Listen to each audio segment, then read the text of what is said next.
Boa noite a todos, né? É muito bom estar aqui para a gente conversar um pouco sobre diagnóstico laboratorial em COVID. E Ju, o que eu diria sobre teste rápido? Em COVID, a gente tem dois tipos de testagem. Um testa o vírus, que é o teste de PCR, em que ele qualifica, ele pode até quantificar, mas no caso do COVID, a gente tem um teste qualitativo de PCR, e tem um teste que avalia o hospedeiro, que é a resposta imune do hospedeiro, que são os testes sorológicos. Então, a primeira diferença aí é que um testa o agente e o outro testa o hospedeiro submetido à infecção pelo agente. No caso do teste rápido, a gente está falando, então, de teste não só rápido, mas é um teste ligado à resposta imunológica do hospedeiro à infecção pelo COVID, ok? Então, nesses testes rápidos, que temos disponíveis no Brasil, cerca de 17, acho que mais recentemente mais 18, a gente tem uma fragilidade enorme na validação desses testes, por conta da sua baixo teor de validação com muitos pacientes positivos. Há testes desses que foram validados com menos de 100 pessoas positivas e controles, então a gente não tem um teste confiável, muitos testes confiáveis nesse sentido. Há testes que estão vindo com uma sensibilidade um pouco melhor, mas a gente ainda carece de sensibilidade que vai de 40% a 90%, que traduz que eles não são tão bons assim. E eu destacaria que esse teste sorológico, que avalia a resposta imune do hospedeiro, ele tem muita dependência não só da qualidade do teste, mas também do momento em que ele é coletado, porque ele depende de uma resposta do hospedeiro para ele, então, se fazer presente. Tem o ponto de corte, o cutoff, que precisa ser alcançado para dar um teste positivo. Isso está relacionado à titulação, ainda que ele seja um teste que venha qualitativo, positivo ou negativo, ele necessita de uma quantidade de anticorpos o suficiente para que seja dado um teste positivo. Então, desde a sua sensibilidade, sua especificidade, passando pelo momento que colhe e também da sua interpretação, que ele pode usar IgM e IgG. Então, eu acho que teste rápido significa uma avaliação diagnóstica rápida, mas que habitualmente não se aplica diagnóstico. Eu diria isso.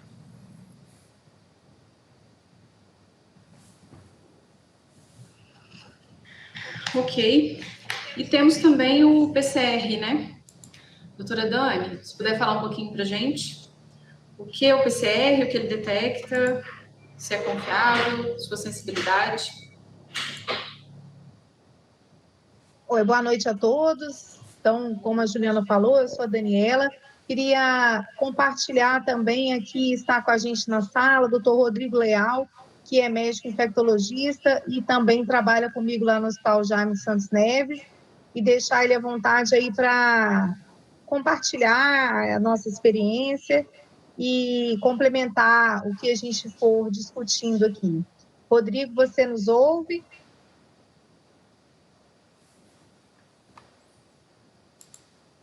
Não estamos te ouvindo. Rodrigo, se você estiver falando, nós estamos te ouvindo. Depois testa seu microfone aí. Em relação ao... Ah, ótimo. Que bom. Obrigada, Rodrigo. Fique à vontade aí para colocar o que você achar importante.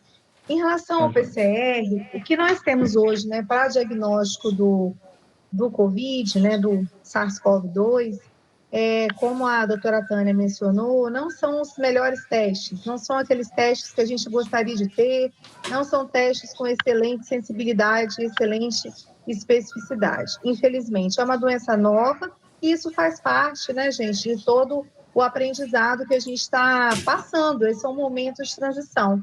E como a doença é grave, ela veio em pode ser grave, né? E ela veio em uma proporção tão grande em termos de número de pessoas A nossa expectativa é que a gente tenha os melhores testes, que a gente faça o diagnóstico o mais rápido possível e que a gente trate.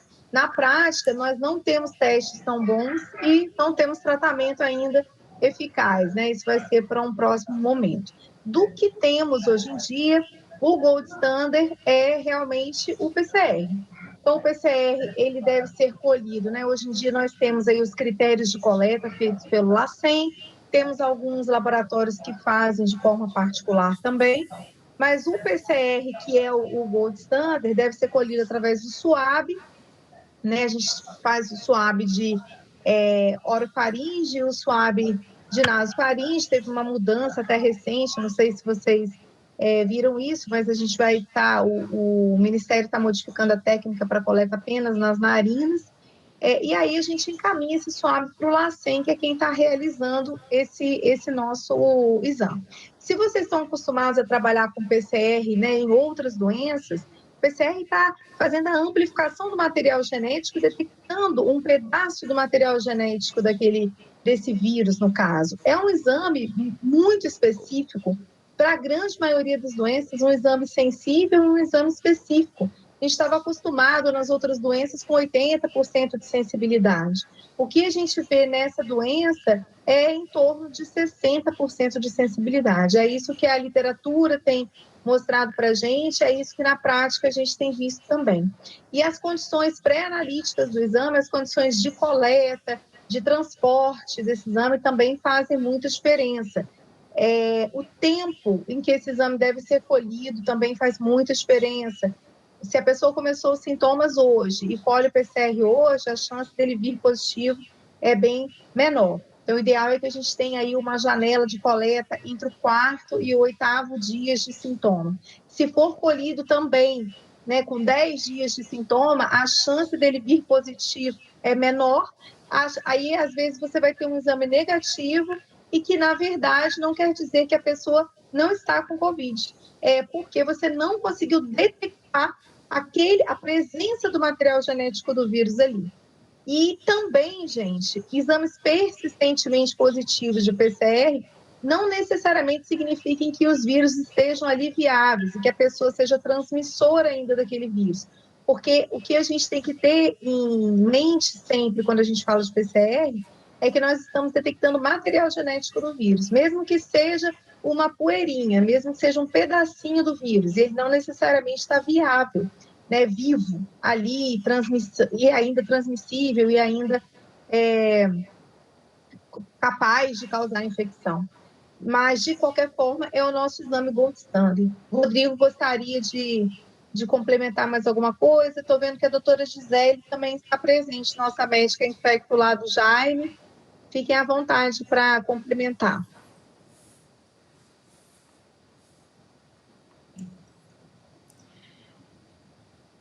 Bem-vindos, Gisele e Rodrigo também. Obrigada pela participação de vocês. Também são infectologistas do Hospital Jaime de Santos Neves.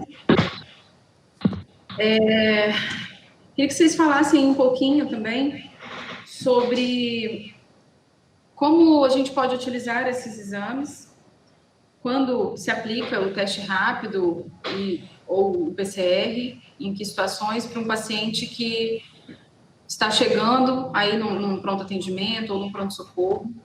A gente sabe que hoje o público-alvo são os médicos da ponta, né, que estão lá nos pronto-socorros, nos hospitais do estado ou nos pronto-atendimentos. Se tiver também algum outro profissional de alguma outra situação, também pode se identificar aqui, mas esses eram o nosso público-alvo para tirar dúvidas sobre o dia a dia ali da interpretação de como usar os testes. Então, as perguntas vão ser bem direcionadas para essa atuação deles também. Eu coloquei aqui no chat, que vocês podem ir fazendo perguntas, eu vou anotando aqui e vou direcionando para as pessoas que vão estar respondendo, tá bem?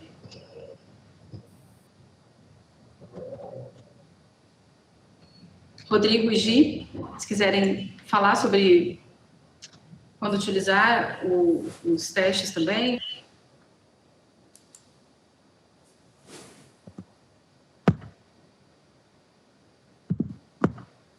Bom, então, Deixa eu ligar minha... Então, acho que basicamente em cima do que a doutora Tânia e a doutora Daniela falaram, né? A avaliação, ela é muito importante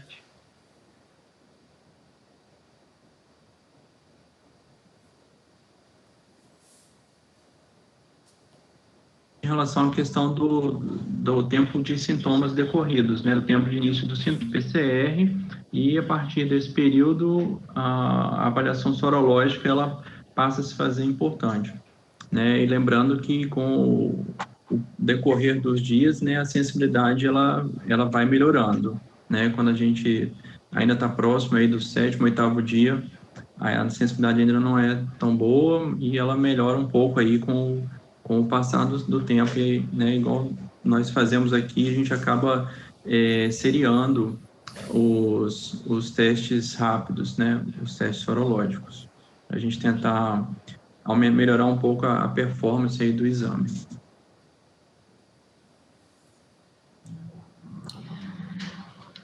Tem uma pergunta aqui sendo feita, que é pertinente talvez para esse momento também, sobre os resultados falsos positivos e falsos negativos, né? O que pensar diante de um teste negativo e um positivo? Eu sugiro que a doutora Tânia, a doutora Gabriela também, a doutora Daniela falem um pouco sobre o protocolo das suas instituições, de como tem sido utilizado e como tem sido feito a interpretação e o diagnóstico desses pacientes. Olha só, o que eu diria para, antes da gente chegar no falso positivo ou negativo, trabalhar na utilidade vou falar do teste rápido, Dani, e você fala da parte de PCR, ok? Então, vamos dizer que eu esteja de plantão num PA ou UPA, e em que situação eu usaria o teste rápido? Para facilitar e manejar como ferramenta diagnóstica, já que eu disse agora há pouco que ele não é utilizado para diagnóstico, ele é utilizado com outras finalidades, mas há situações em que a gente pode usá-lo para diagnóstico. Por exemplo, se eu recebo numa UPA ou PA, ou mesmo unidade de atenção primária, um paciente com sintoma respiratório há mais de 7 dias, o melhor exame para aplicar na triagem desse paciente não é PCR, seria teste rápido. Por isso, numa das notas técnicas do governo do estado, saiu essa recomendação de que pacientes com sintoma respiratório há mais de 7 dias, você pode aplicar um teste rápido para você fazer a triagem de suspeita COVID ou menor suspeita COVID, porque o grande dilema é no paciente suspeita COVID, em que nem teste negativo, nem teste positivo tira a suspeita do lugar. Ele pode ter um teste rápido negativo e continuar suspeito para mim. E aí, o que fazer quando ele tem mais de 7 dias, por exemplo? E vou me ater aqui ao teste rápido, ok? Então, num paciente que chega com mais de 7 dias, eu posso aplicar um teste rápido e vamos dizer que ele precise de internação. Ele vai para uma internação, ainda como suspeito, paciente com sintoma respiratório e que na primeira triagem eu não considerei ele COVID positivo, então ele ainda fica com suspeita COVID e nós vamos adicionar aí uma outra ferramenta. Será coletado PCR dele? Será feita tomografia dele? Então, de uma maneira geral, quando já tem sido passado, tendo passado o tempo ideal da coleta do PCR, mesmo tendo passado, você ainda pode coletar em regime intra-hospitalar, com o objetivo de pegar aqueles 20%, 30% que depois do 8º dia ainda podem permanecer até o 14º. E após isso, é muito raro o PCR positivo. Então, você pode fazer uma contraprova com teste de biologia molecular em regime de internação. Mas vamos dizer que você usou o teste rápido, coletou o PCR e o resultado não chegou ainda. É sugerido que você possa fazer testagem rápida, seriada, a cada 48 horas para que você melhore o seu diagnóstico de suspeito para confirmar o COVID. Para você, então, ter um diagnóstico etiológico mais apurado, e aí você fazer uma melhor condução do caso, ou para que você possa fazer uma coorte dentro do ambiente hospitalar. Então, eu diria que quando que eu faria teste rápido no PA ou na UPA, eu acho que é quando o paciente chegar com sintoma respiratório em que eu suspeito COVID e já passou o tempo ideal da janela de 4 a 8 dias para coleta de PCR. E complementando em relação ao PCR, o paciente suspeito que chega aonde vocês atendem e está entre o 4º e o 8º dia de sintoma, o exame diagnóstico gold standard, né, o padrão ouro, é o PCR. O que gostaríamos é que, na prática, esse resultado chegasse para a gente em poucas horas, porque ele auxiliaria a gente rapidamente nas decisões, tanto nas decisões de onde colocar esse paciente, quando eu preciso fazer coorte, que é a realidade provavelmente de todos nós, quanto nas decisões aí de qual hospital eu vou internar e do próprio diagnóstico. A gente sabe que, na prática, isso não tem acontecido com a rapidez que a gente gostaria, apesar do nosso laboratório central, nosso LACEN, ter uma das melhores performances do Brasil. A gente conta com um laboratório central que faz exame aqui no Espírito Santo, enquanto a grande maioria dos estados tem mandado para fora, para fazer o PCR em outros estados, né? Então, colhe e manda para o Rio, ou colhe e manda para São Paulo. A gente viveu isso aqui no início da nossa pandemia, lá no Hospital Jaime, a gente demorava em torno de 20 a 25 dias para receber um resultado de um PCR. Então, o paciente já tinha tido alta, né? Tem alguém aí que está compartilhando a tela, a gente está vendo seu celular. Então, cuidado, que a gente apertar um botão aí de compartilhar a tela, ver tudo que está no seu celular ou computador. Cuidado, gente. Então, a gente gostaria que isso fosse mais rápido, mas a gente tem que ter em mente que nossa realidade aqui do Espírito Santo ainda é uma realidade melhor do que a grande maioria dos outros estados. Mesmo assim, tem demorado em torno aí de 10 dias para chegar, às vezes, 8 dias para chegar um resultado do PCR. Para a gente que é o hospital de referência, né, o Jaime ficou como hospital de referência do estado, para a gente, isso demora menos, a gente consegue uma agilidade um pouco maior aí no PCR, mesmo assim tem demorado alguns dias. Mas o gold standard, gente, entre o 4º e o 8º dia, com certeza é a coleta do PCR. As pessoas perguntaram aí um pouco sobre falso positivo, falso negativo, já querem entrar nessa discussão? O que vocês acham? Dani, vamos falar um pouco mais sobre o protocolo de cada uma das instituições? Acho que depois a gente vai para esse detalhe. Mas a gente espera mais um pouquinho.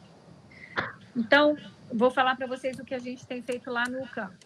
Lá no UCAM, a gente não é um hospital referência COVID, a gente é um hospital de retaguarda para COVID, então a gente fica com os pacientes suspeitos, forte ou fraco suspeito, e seja ele em ambiente de enfermaria, seja ele em ambiente de UTI. Então, a gente tem uma ala COVID enfermaria, suspeito, e uma UTI COVID suspeito e alguns confirmados que não têm condição de transferência. Então, o que eu vou falar para vocês aqui é o que a gente faz no ambiente de ambulatório, que a gente tem um ambulatório COVID para os profissionais de saúde e terceirizados. A gente abriu esse ambulatório em 17 de março, tem feito a coleta de PCR e feito terapia de apoio somente. A gente não iniciou o uso de nenhum fármaco, ainda que eu tenha desenhado um estudo para uso de um estudo randomizado, duplo cego, para uso de hidroxicloroquina em paciente precoce, né, com 72 horas de sintoma, para pacientes de risco, que seria aquele grupo B do Ministério. Esse é o ensaio clínico, que eu vou estar testando hidroxicloroquina por 5 dias. Mas fora em regime de pesquisa, que nem foi iniciado ainda, porque ainda aguarda a finalização da documentação da CONEP, a gente só faz terapia de apoio. No paciente internado em enfermaria, como eu não tenho paciente ambulatorial, paciente internação em enfermaria COVID, eu habitualmente fico com o suspeito COVID, e o que a gente desenhou como protocolo para pacientes de enfermaria é também terapia de suporte, e será diferente somente nos projetos de pesquisa que estamos envolvidos, seja para uso de heparina, seja para uso de qualquer outro fármaco, somente em ensaio clínico em ambiente de pesquisa. Na rotina, é terapia de suporte.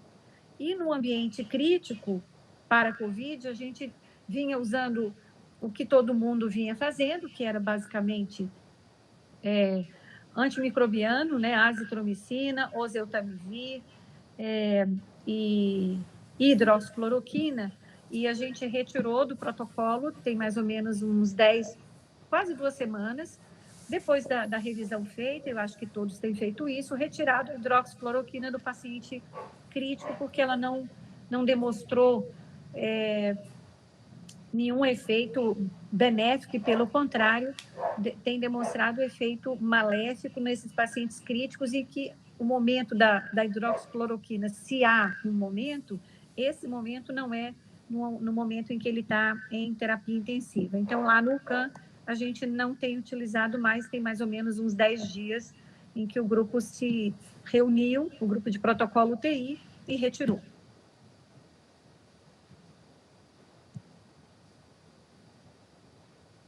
Em relação lá ao nosso hospital, Jaime, nós então somos o hospital de referência, e como nós temos feito então esse diagnóstico, o uso dos métodos diagnósticos. O paciente, nós não temos mais um pronto-socorro aberto desde a mudança do perfil do nosso hospital. O nosso hospital passou a ser hospital porta fechada, então a gente recebe os pacientes que são referenciados pela rede, e eles vêm já com um diagnóstico de suspeita ou confirmação de COVID. Quando ele chega, nós então colhemos os exames iniciais desse doente. Nós fazemos um exame PCR, né, se ele se encontrar uma coleta para PCR, se ele se encontra nessa janela do 4º ao 8º dia, com certeza. Se é antes do 4º dia, a gente aguarda para colher na janela melhor do exame, e se for depois do 8º dia, a gente vai analisar aí cada caso para ver a coleta. E a gente faz também o teste rápido sorológico. O teste rápido que nós temos no hospital é o teste rápido que foi disponibilizado pelo Ministério da Saúde, né? O teste rápido do LACEN. E a gente não consegue, alguém perguntou aí no chat, que eu vi essa pergunta, diferenciar com esse teste rápido do Ministério se é IgM ou é IgG. Realmente a gente não consegue, ele só sai como positivo ou negativo. Estão perguntando se o Jaime repete o exame que o município já colheu. A gente não repete o exame, mas eu vou explicar para você como que a gente faz lá, para você entender como que funciona. O primeiro exame que é feito, então, o PCR, ele o PCR, o teste rápido, que a gente já colhe dependendo da janela, ele vai nos guiar se ele vier positivo. Então, se ele vem positivo, ele já fecha aí o critério para a gente, de acordo com o Ministério, um exame positivo fecha o critério. Lógico, né? O doente que vem para a gente, ele já tem clínica sugestiva, ele só vem como suspeito ou confirmado de COVID. E aí ele fecha o critério para um caso confirmado. E os que vêm negativo, esses primeiros exames negativos, a gente repete. Então, a gente faz uma contraprova de PCR, faz uma coleta de novo PCR, a não ser que já tenha fugido muito da janela, e a gente faz uma série de testes rápidos. Então, a gente colhe aí normalmente 3, 4 testes rápidos, dependendo do tempo, porque quanto mais o tempo vai passando, como o teste rápido, a IgG, ela é uma detecção melhor do que a IgM nessa doença, quanto mais passa o tempo, imunologicamente falando, maior a chance de você estar fazendo anticorpo IgG. e aí maior a chance do seu teste rápido vir positivo, do teste rápido da pessoa vir positivo. Então, a gente colhe um teste rápido seriado. Daí, a 2, 3 dias, a gente repete uma nova coleta, e até em torno dele fazer uns 14 dias, mais ou menos, de sintoma, a gente segue colhendo para poder dizer que é ou que não é mesmo a gente confirmar, né, esse diagnóstico de Covid. Mesmo assim, mesmo em alguns casos em que a gente vê que o PCR veio negativo, a contraprova veio negativa, e a gente teve esses testes rápidos negativos, a gente ainda fica em dúvida em alguns casos, dependendo da clínica e da tomografia, né, dos exames de imagem. Então, a gente repete o teste rápido, e muitas vezes, gente, não foi poucas vezes que na prática a gente viu o primeiro teste rápido negativo, o segundo teste rápido negativo, e um que a gente escolheu lá com 15, 16 dias de sintoma vindo positivo, porque aí ele realmente conseguiu montar a resposta imunológica, principalmente aí no caso do IgG. A doutora Tânia quer falar?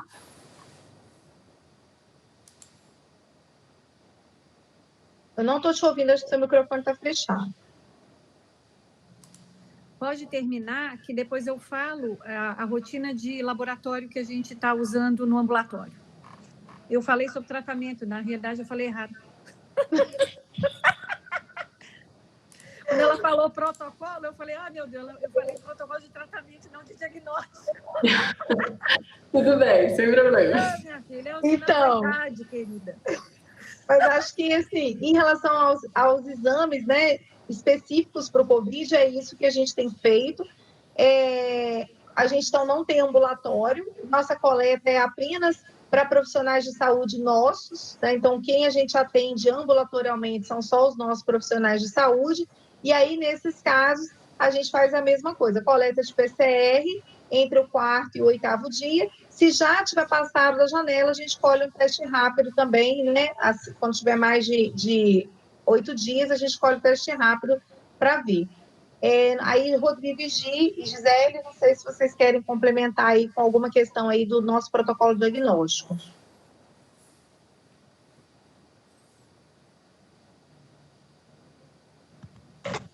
Não, Dani, acho que você falou tudo, né? É isso aí mesmo que a gente faz. Nada a acrescentar, não. Volta para você, então, Tânia, para você contar aí para a gente do Hospital das Clínicas. Olha só, no hospital, esse ambulatório Covid que a gente abriu em 17 de março é também exclusivamente para colaborador e para os terceirizados que atuam no Hospital de Clínicas. Então, pessoal da recepção, pessoal de nutrição, pessoal de segurança, enfim, todos os terceirizados.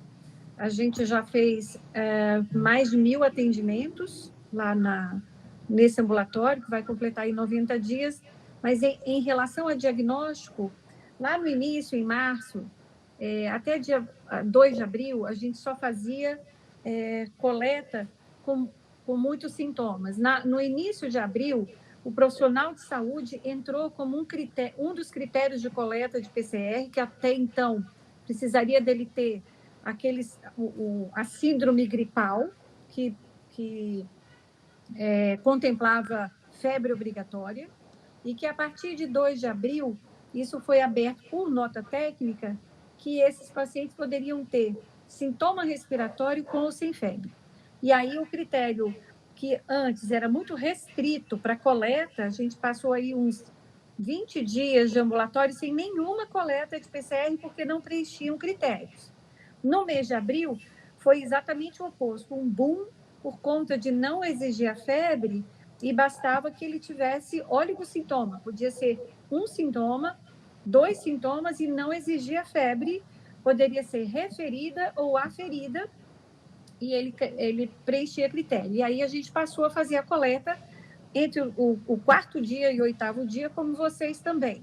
A gente teve uma demanda muito alta e uma baixa positividade, porque uma boa parte desses profissionais não estava cometido por Covid, a gente não tinha nenhum paciente internado por Covid até aquela época, tá? E a gente teve, então, no Hospital de Clínicas, esse diagnóstico todo em PCR no mês de abril. tá? Já no final de abril, então aí a gente já está chegando agora nesse momento que a gente está, nas últimas 2 para 3 semanas, né? A segunda quinzena de abril, a gente, então, também disponibilizou alguns testes rápidos para colaboradores, que eu pedi pessoalmente no LACEN, para a gente ter a oferta de teste rápido para um surto que eu tive de transmissão dentro de UTI entre profissionais de saúde, no dormitório, o local foi encontrado, e aí eu apliquei teste rápido nesse grupo, ou seja, num surto epidêmico dentro de uma unidade crítica, e depois extrapolei também para os colaboradores que chegavam acima do 7º dia, ok? E de lá, agora, desde a semana passada para cá, nesse ambulatório, chamado ambulatório COVID, para colaborador no CAN, a gente só tem aplicado o PCR e se o paciente chega na janela. Se ele chegar fora da janela, a gente não aplica mais o teste rápido. Agora todo mundo já está entendendo muito bem um pouco do melhor momento de coleta, e a gente, então, só afasta o servidor até o 14º dia, ou até que ele tenha 72 horas assintomático e ele retoma o trabalho. Então, a gente primeiro a gente tinha um critério muito estrito para a coleta de PCR, depois no mês de abril a gente abriu muito para diagnóstico, e atualmente a gente só tem feito o PCR e eu acho que amadureceu bem o ambulatório. No caso de pacientes internados, quando o paciente chega suspeito, né, é a maior parte que a gente faz como vocês. A gente tem um forte suspeito se ele está numa janela ideal ou se ele teve a coleta feita fora da janela ideal, a gente repete o PCR. Quando é que a gente repete PCR realizado fora? Quando o tempo ideal dele de coleta não foi adequado. Essa é uma razão. A segunda razão que a gente colhe é quando ele tem uma epidemiologia forte e uma tomografia forte e um PCR negativo. A gente repete o PCR, mesmo que ele tenha passado da janela do 7º dia, está lá no 9º dia, e a gente insiste em repetir o PCR. Então, essa pergunta que fizeram sobre quando é que vocês repetem coleta quando já foi feito fora, quando está fora da janela ou quando o quadro é muito típico e a gente acha que possa ter tido algum evento na fase pré-analítica e que a gente tenha um falso negativo, seja por técnica de coleta, né? Seja pelo momento de coleta. E aí a gente repete. Em vindo negativo, com um caso muito sugestivo, tomografia sugestiva e epidemiologia suspeita, a gente vai fazendo testes sorológicos a cada 48 horas até o 14º dia, como vocês estão fazendo, para fechar diagnóstico etiológico e também para fins de coorte. Então, para eu fazer o manejo da gestão do leito e o manejo da finalização da notificação, como é que ele finaliza aquele caso, se ele finaliza como COVID, fica eternamente como suspeito COVID, porque ele não fecha nem PCR e nem o teste rápido, então ele fecha caso como suspeito COVID e nessa situação a gente faz como vocês. Um outro ponto também, né, Tânia, que todo paciente que chega com um relato de que colheu o PCR pela UPA, né, onde o paciente estava antes, a gente checa a GAL. E, às vezes, a gente não encontra o paciente na GAL. Então, isso aí é uma outra coisa também, que, às vezes, há uma demora do envio para lá, uma demora na notificação. Então, se isso acontecer, às vezes, a gente acaba colhendo porque não encontra o exame lá. Mas o exame que vocês escolhem antes de mandar para a gente, hospital de referência, às vezes ele é assim, gente, o melhor exame, porque às vezes vocês pegam esse paciente na melhor janela. E quando chega para a gente, ele já está lá no seu 9º dia. Aí o PCR, às vezes, vai ter uma chance bem menor de vir, né, positivo. Outra pergunta que fizeram aí no chat também, Juliana, que eu acho interessante, foi se colher o PCR antes dos 4 dias, né? O que pode acontecer? Eu acho que essa pergunta é muito boa, porque no início a gente colhia, com 1 dia de sintoma, com 2 dias de sintoma, a gente colhia. Mas o que a gente foi aprendendo no decorrer da pandemia e foi saindo do trabalho, né, que no começo não tinha disso?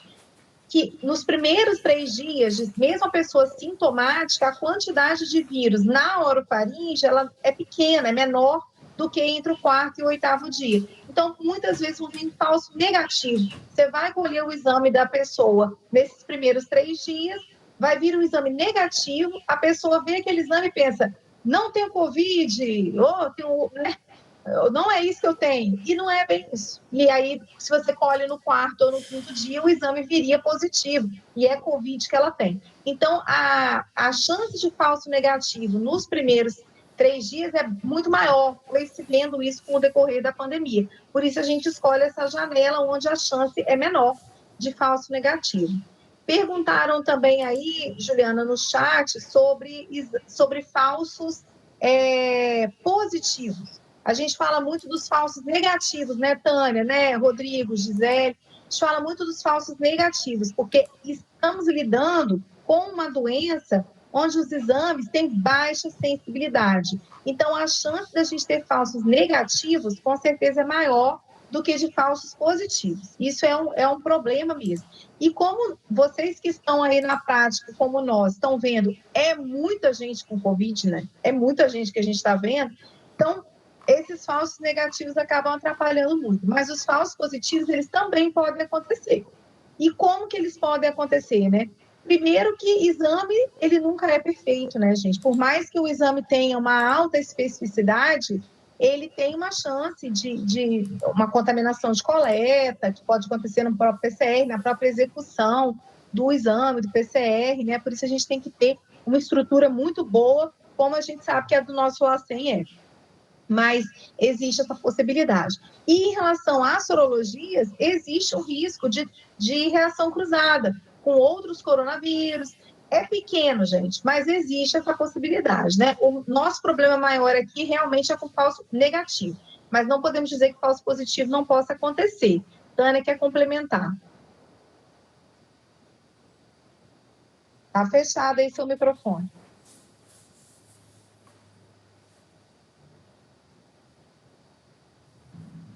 Então, o que eu gostaria de fazer um comentário? Eu estive lendo hoje pela manhã, depois eu posso até passar o link, se vocês desejarem, sobre essa resposta imune e anticorpos neutralizantes e não neutralizantes, mas em relação achei muito interessante, está bem didático, o que a gente tem em relação à resposta imune no coronavírus. Esse teste que a gente tem de pesquisa de IgG e IgM, seja ele por técnica de ELISA, seja ele por quimiluminescência, em que ela avalia esses 2 tipos de anticorpos, neutralizantes e não neutralizantes. Independente da gente entrar nesse detalhe, eu achei bastante interessante entender o seguinte: a sensibilidade e a especificidade dos testes é boa. Se você coletar, por exemplo, a partir de 10, 12 dias, a sensibilidade dele é boa, chegando à sensibilidade com 21 dias de mais de 90% e 28 dias 99%, 100%. Então, é só uma questão de tempo e você consegue, mesmo nesses testes que tem uma variabilidade de sensibilidade dependente do dia que você colhe, você pode melhorar a sua performance de sensibilidade. Entretanto, a gente precisa lembrar do que é valor preditivo positivo. Então, independente do teste ter uma sensibilidade boa e está sendo coletado no D12, D14, D16, o valor preditivo positivo tem uma direta dependência com a prevalência do vírus na população. O que isso quer dizer? Eu terei um valor preditivo positivo maior quanto mais prevalente eu tiver a doença. A gente estava 15 dias atrás com 2,1 de prevalência na população pelo inquérito que a gente finalizou no dia 15 de maio. 2,10. No inquérito que a gente finalizou sexta-feira passada, essa prevalência, pessoal, subiu para 5,16, certo? É assustador a velocidade de disseminação do vírus em 15 dias. E aí, com essa prevalência, por exemplo, saindo de 2,1 para 5,16, o valor preditivo positivo do teste melhorou muito. Não sei se dá para entender. Então, eu tenho um valor preditivo positivo do teste positivo lá. Na prevalência da população 2,1, eu tenho ele com uma inferioridade grande de dizer que quando eu encontro o teste positivo, ele será o verdadeiro positivo, que é o VPP, valor preditivo positivo. Nas prevalências, quando eu tenho uma doença rodando agora com uma prevalência mais ou menos de 5%, isso melhora bastante. Isso chega, a sensibilidade, especificidade está lá igual, em que eu tenho uma capacidade de reconhecer, mas o que ela representa passa a ser de 50%, e ela com 2% de prevalência na população, o valor preditivo dela é de 23%, 30%.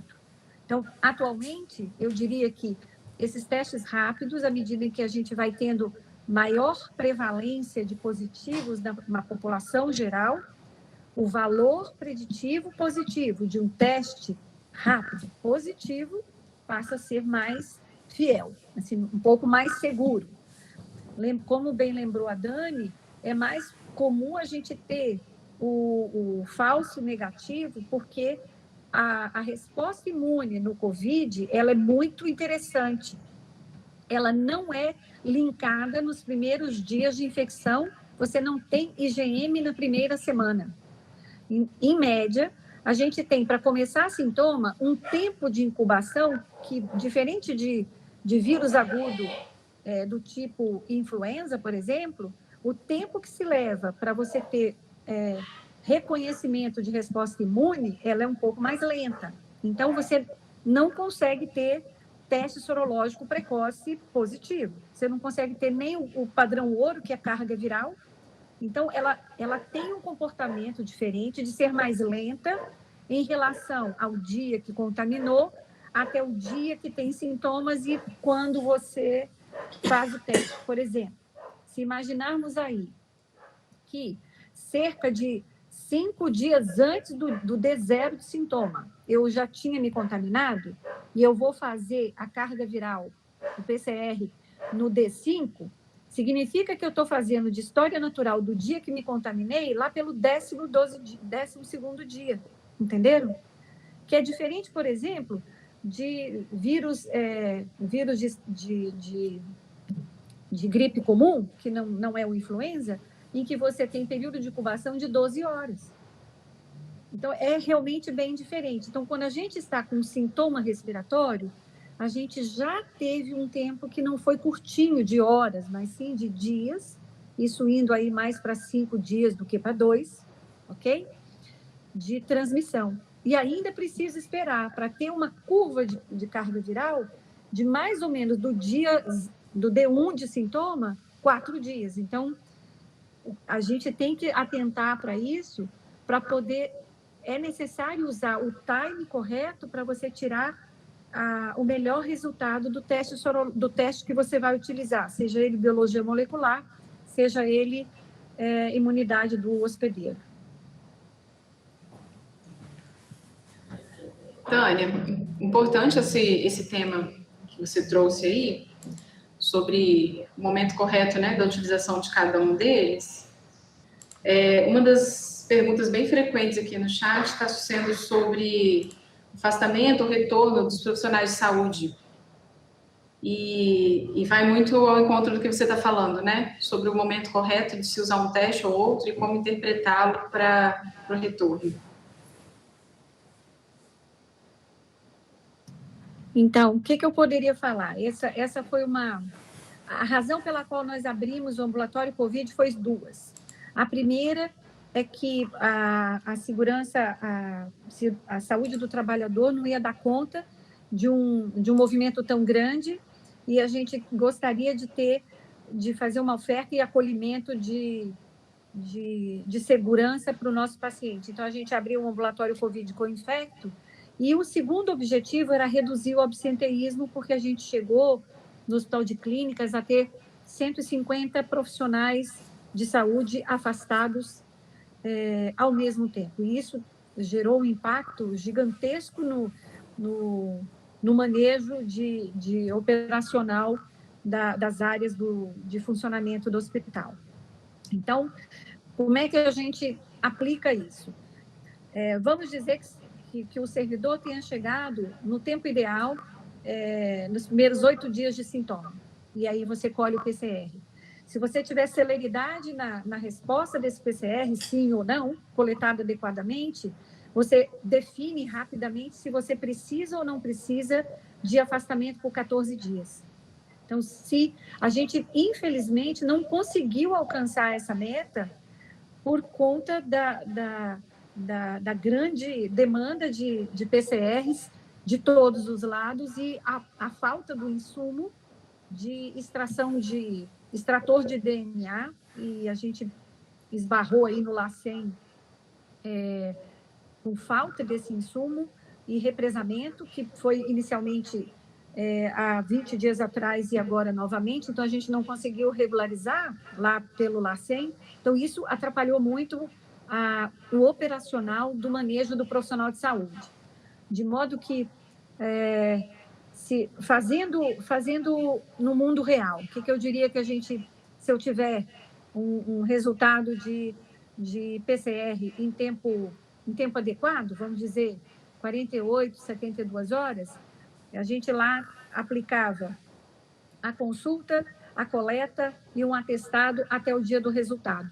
72 horas depois, a gente checava no GAL, chegou o resultado negativo, você volta para o trabalho, né? A gente encaminha para a chefia restabelecimento laboral, ou então, se não chegou o resultado, eu afasto o profissional por mais 72 horas e fico aguardando o teste, ou então, se o teste veio positivo, eu afasto o paciente por 14 dias a contar do D1 de sintoma e não do dia que saiu o resultado, e aí ele retorna ao trabalho. Se ele não estivesse se sentindo bem no 14º dia, se ele tiver sintoma ainda, ele retorna ao ambulatório, ou ele retorna ao ambulatório mediante qualquer piora clínica ou aparecimento de sintoma novo. Então, a gente ofereceu reconsulta de retorno a qualquer momento que ele precisasse durante o período em que ele estivesse aguardando o resultado laboratorial.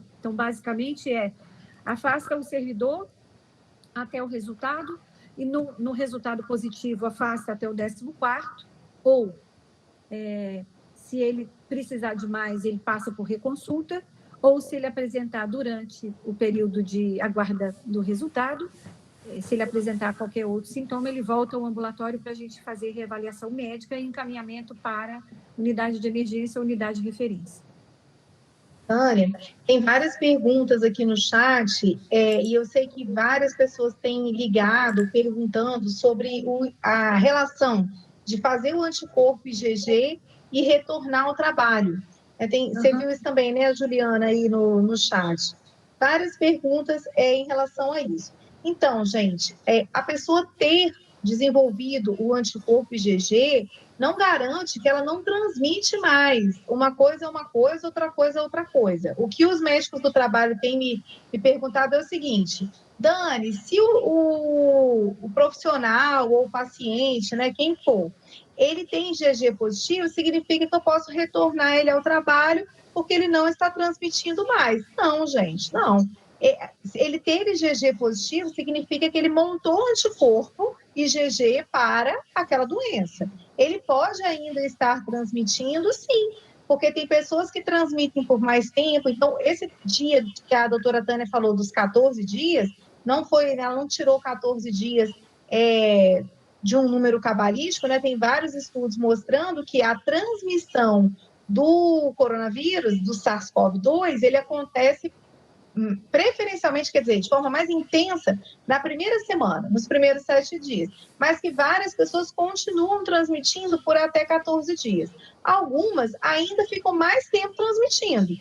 É verdade. Mas a grande maioria transmite aí com 14 dias. O fato da pessoa ter feito o anticorpo não dá a ela uma isenção de transmissibilidade. É diferente, dá a ela o sentido assim, olha, agora você tem uma imunidade. E aí vem a outra pergunta, que toda vez também que eu converso isso com alguém, a pergunta seguinte é, então eu tenho IgG positivo, estou tranquilo, agora não me preocupo mais com SARS-CoV-2, nunca mais vou pegar coronavírus, né, que é a outra dúvida. Não sabemos, né? Infelizmente não temos essa resposta e com certeza. Gostaríamos, né? Todos queremos que assim seja, mas não temos essa certeza. Provavelmente ele está protegido agora. Essa imunidade vai durar 1 mês, vai durar 6 meses, vai durar 1 ano, vai durar a vida toda? Não sabemos, é novo, vamos descobrir, né? Vamos descobrir com o tempo. E aí já responde a pergunta: uma pessoa pode se reinfectar? Que é sempre a outra pergunta, né? Também não sabemos, vai depender exatamente dessas questões que nós estamos colocando aqui. Então, né, Tânia, o que libera a gente para o retorno ao trabalho é muito mais esse tempo dos 14 dias e o fato da pessoa estar assintomática há pelo menos 3 dias. Existem, gente, vários protocolos de coleta de PCR, vocês vão ver isso. A pessoa deu um PCR positivo e aí eu vou colher um PCR de controle para retornar ao trabalho. Vários protocolos, tem vários hospitais grandes fazendo isso.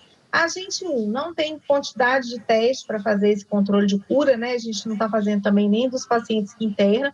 E 2, foi aquele primeiro ponto que eu falei lá no início. O fato do PCR estar lá diz para a gente que tem material genético viral ali. Se esse vírus é viável e capaz de transmitir, também não temos certeza, né? Temos muitas dúvidas com essa doença ainda e poucas ou, sei lá, quase nenhuma certeza. Dani, eu tenho um comentário a fazer sobre essa infectividade do vírus. Tem um estudo bem desenhado, avaliando o tempo de transmissibilidade. Me perdoe que eu não estou lembrando dele agora, mas vou comentar sobre ele. Eles estudaram que a transmissibilidade a partir do 11º dia é desprezível. Entre 9º e 10º dia, que é o início da segunda semana de sintomas, né? Nós vamos falar de sintoma e não de contágio, certo? É praticamente desprezível. Por isso, esse 14 veio após os estudos demonstrarem que após o 9º dia, a transmissibilidade era desprezível, era muito baixa. Por isso, até que não se colhe PCR após 9 dias. Muito raro, eu não sei se a Dani tem algum exemplo, mas eu não encontrei nenhum ainda PCR positivo após o 11º dia. Então, o que isso traduz? A transmissibilidade do evento está ligado ao vírus, ok? Então, esses 14 dias vieram de uma margem de segurança de 25% a 30% em dias do tempo em que esse paciente é transmissor. Então, calculando 9 a 10 dias, para 14 dias, existe uma margem, e daí vieram os 14 dias, em que você, estando assintomático há 72 horas e completado aqueles 14 dias, você está apto a retorno ao trabalho.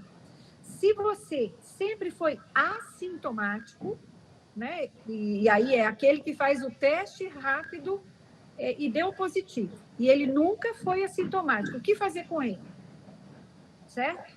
Porque o pressuposto é você ter sintoma para coletar.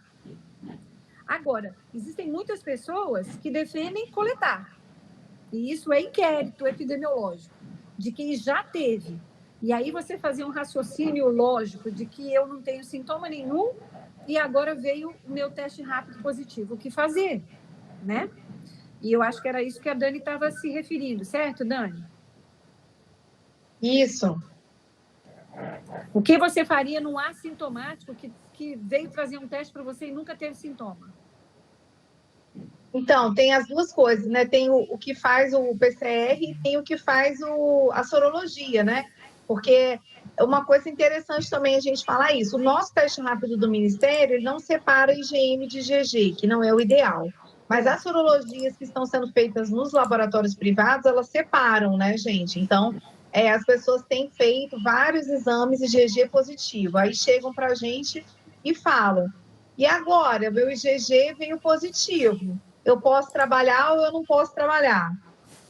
Vou devolver para você, Tânia. E o que eu tenho feito? Olha só, se você é uma pessoa assintomática e você fez um teste e deu IgG positivo, o que o inquérito respondeu foi 30% das pessoas que passam pelo Covid não têm qualquer sintoma.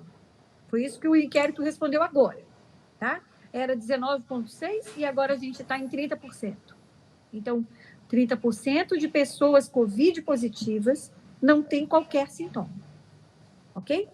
Quer dizer que elas estão transmitindo? Não. Mas quer dizer que se elas um dia estiveram transmitindo, nem elas, nem ninguém sabia, porque elas não tinham qualquer sintoma. Qualquer é nenhum. Nem dor no corpo, nem dor de cabeça, nem nariz entupido, zero de sintoma. Zero sintoma é zero sintoma. Então, isso é alarmante? Isso é alarmante. Ok? Bom, agora um profissional de saúde. Eu não tenho sintoma nenhum e resolvi que eu vou fazer. Ok? E vou fazer. E eu não tenho história epidemiológica, eu não entrei em contato com Covid, eu não estou tratando de Covid, porque aí só faz complicar. E o que eu digo para essa pessoa? Bom, eu acho que você pode voltar para o trabalho usando máscara. É assim que eu me comporto. E acho que não é desconfortável, não, sabe, Dani?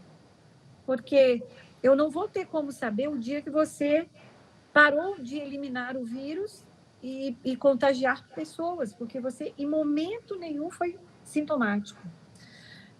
A gente também tem um projeto que vai ser muito interessante para uma coorte de servidores, né, ali do CAN, em que a gente vai avaliar a curva imunológica longeva, tá? Com 6 meses, com 2 meses, entendeu? Fazer curva quantitativa de IgG por quimiluminescência. Aí, mas é uma coorte, né? Eu vou acompanhar durante muito tempo como que esse indivíduo responde e se essa, por quimiluminescência, dá para avaliar anticorpos neutralizantes e ver se essa imunidade é ou não é duradoura. Mas isso é motivo de ensaio. A gente está também numa linha de pesquisa para avaliar resposta imune em profissional de saúde. E também para depois avaliar se a gente puder entrar em estudos de vacina, que eu acho que deve vir para essas pessoas já imunizadas. Então, uma coisa é certa, a imunidade que se tem demonstrado até hoje, ela parece não ser duradoura, mas ao contrário do que se imagina,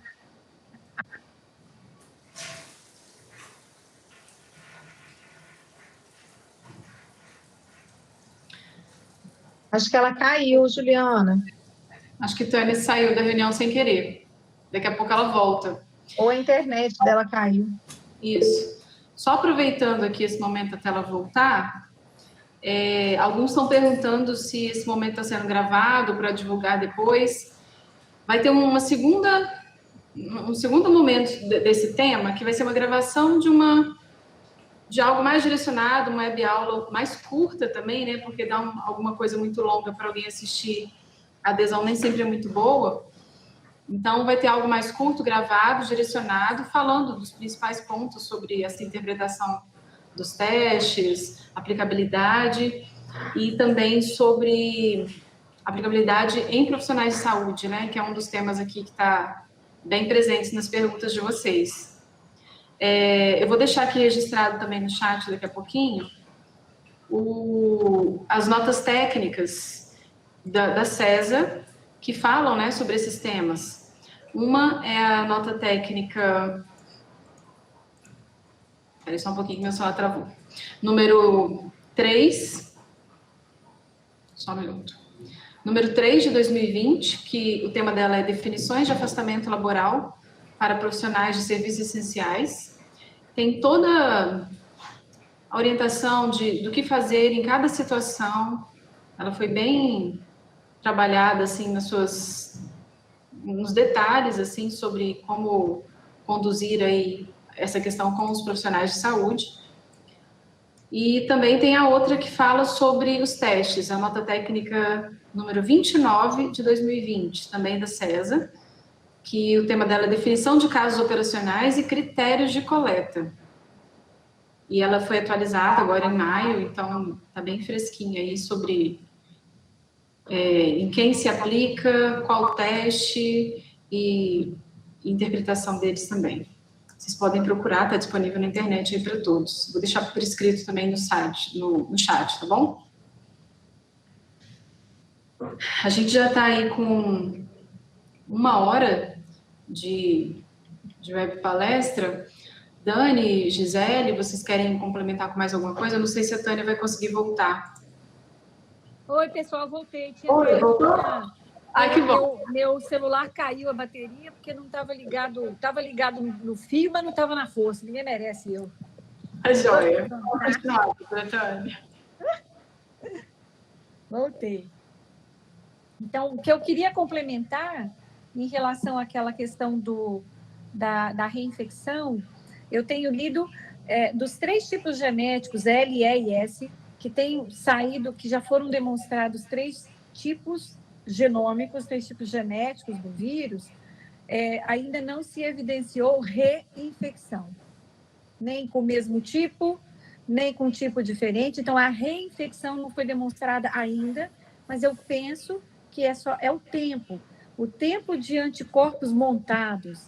Nos primeiros casos em Wuhan, lá em dezembro, a gente está agora com 4 meses, 120 dias, e a gente só vai enxergar mesmo possibilidade de reinfecção, que não conseguiu ser comprovada, depois de um tempo maior, eu diria 6 meses, 8 meses ou 1 ano, para ver essa resposta imune de médio e longo prazo. Então, até o momento, não se tem aceito reinfecção no vírus, mas a gente não pode dizer que ele confere imunidade. Não é possível ainda.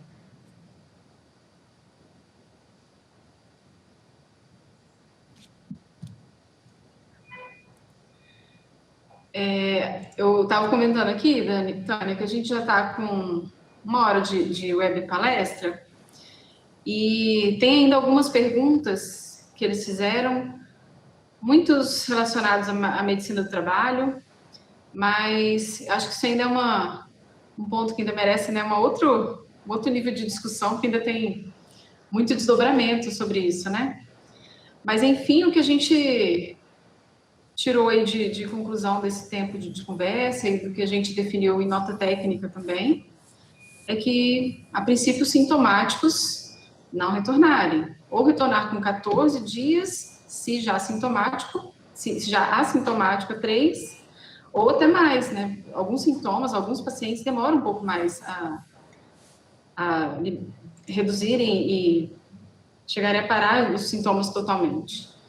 Então, se a gente não tiver um PCR controle, que hoje a gente não tem essa disponibilidade, né, pela nossa realidade, realmente o indicado é que ele volte assintomático há pelo menos 3 dias, não é isso?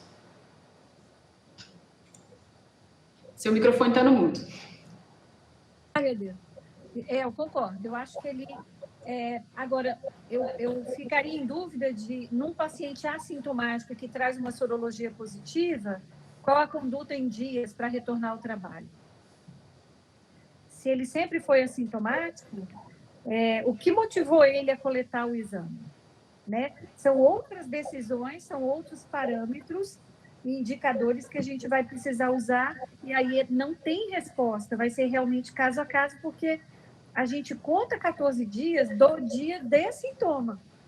Então, se a gente não teve sintoma, eu não sei se você está a 14, a 28 ou a 60 dias, e eu não consigo definir se você está a 7, ou você está a 8, 10 dias e você está contaminando. Se você está a 18 dias, você já não está mais contaminando. Ou 60 dias, e você também não está contaminando. Então, os estudos, as recomendações, não são recomendações, são sugestões que têm sido feitas para profissionais de saúde vulneráveis, seria você avaliar o quanto que você tem imunidade no rebanho profissional de saúde. E há uma sugestão do Ministério que se faça esses inquéritos, ou seja, essa triagem dos vulneráveis, né, dos suscetíveis, a cada 21 dias, para a gente pegar exatamente esses picos de sorologia. No 21º, que ele pega mais de 90%, ele pega 93% com 21 dias, e aí você vai considerando essas pessoas imunes, e aí vai conseguindo ter um manejo mais seguro de setores que você coloca essas pessoas para trabalhar.